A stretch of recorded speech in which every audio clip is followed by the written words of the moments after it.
Simon, it was the end of the CHOW in the pub meeting, end of term bash. CHOW, for those who don't know, is a Christian organisation. So we can look back on the year as people do at this time of the year. Simon, has it been a good year for Christians in Jersey? I suppose people looking from the media would say it's an interesting year for Christians in Jersey, where all of the news has been about something completely irrelevant in terms of the gospel, but some good work has been going on behind the scenes, as it always does.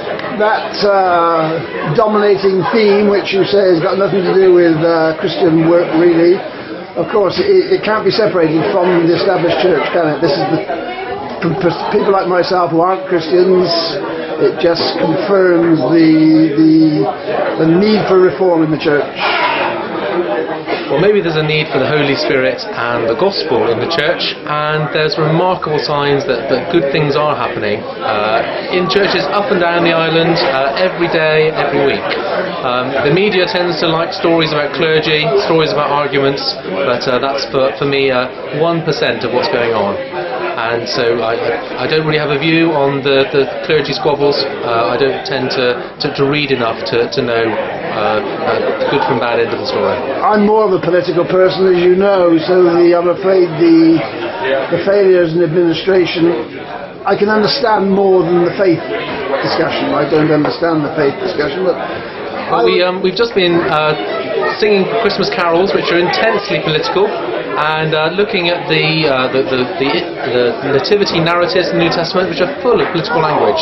If you look at the Song of Mary, or the Magnificat as it gets called, we have the rich being sent away hungry and empty, and the poor being filled with good things, the powerful being pulled down from their thrones, and the humble being lifted up. And that's about as political as you can get. My frustration, as you know, I attend these meetings, but as one of the last of the socialists, I find it so frustrating that Christians say all the right words.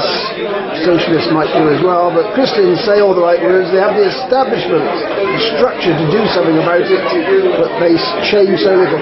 Today, for example, they were singing Silent Night, which is a real tearjerker in the context of the First World War, where for one day the war stopped and people were friends. Now, why isn't that every day?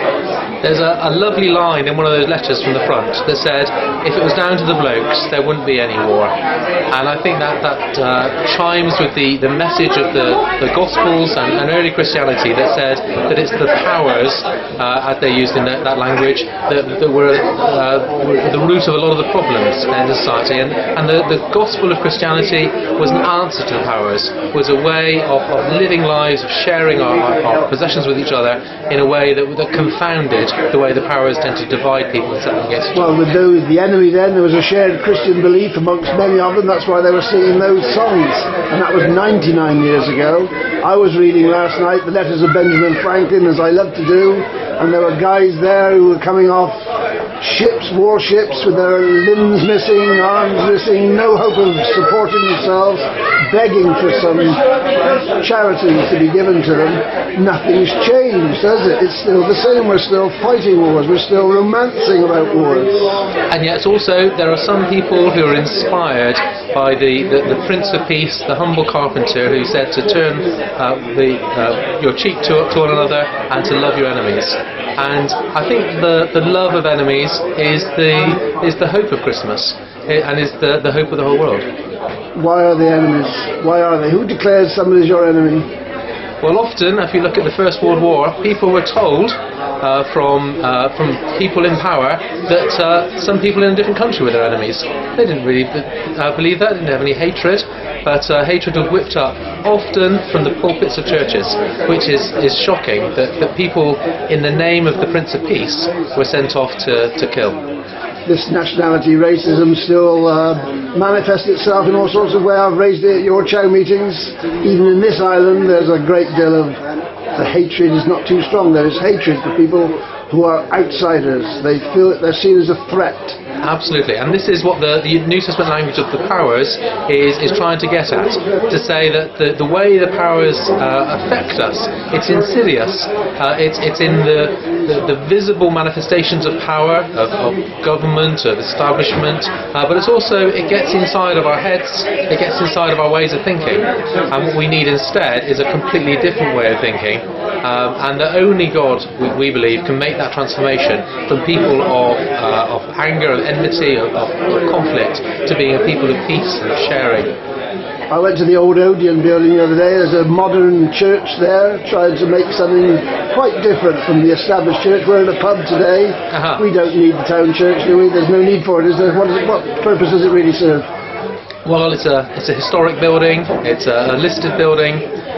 There are people who find that building meaningful to them, but there are also a lot of Christians for whom the essence of Christianity isn't about buildings, it isn't about offices and clergy and manifestations of power, but it's more about love and the transformation of God's Spirit.